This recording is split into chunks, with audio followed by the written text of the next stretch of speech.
អង្គុយលេង TikTok ក៏បានលុយផឹកទឹកក៏បានលុយផឹកកាហ្វេក៏បានលុយក៏បានលុយអញ្ចឹងនៅក្នុងវីដេអូនេះនឹងប្រាប់អ្នកគ្នាថាធ្វើម៉េចបានយើងនៅពេលដែលយើងរវល់ហើយលុយនៅតែចូលអញ្ចឹងមើលវីដេអូនេះដល់ចប់នឹងដឹងថាពីវិធីរបៀបរកលុយនៅពេលដែលយើងរវល់អញ្ចឹងវិធីទាំងប្រហែលដែលខ្ញុំនិយាយមុនហ្នឹងគឺយើងដាក់ bot trade អញ្ចឹង bot trade របស់ខ្ញុំគឺខ្ញុំយកមួយថ្ងៃ 10% ខ្ញុំអត់យកច្រើនទេមួយថ្ងៃ 5% ទៅ 10% អញ្ចឹងលុយ 100 យើងអាចយកបាន $10 ឬក៏ $5 អញ្ចឹងវាតិចមែនតើប៉ុន្តែវាសុវត្ថិភាព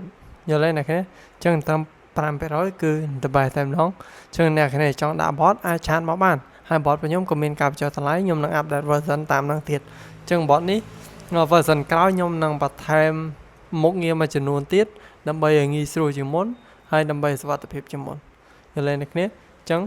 យើងមានន័យច្រើនទេតាក់ទងនឹង bot trade គឺថ្ងៃនេះគឺយើងចំណេញ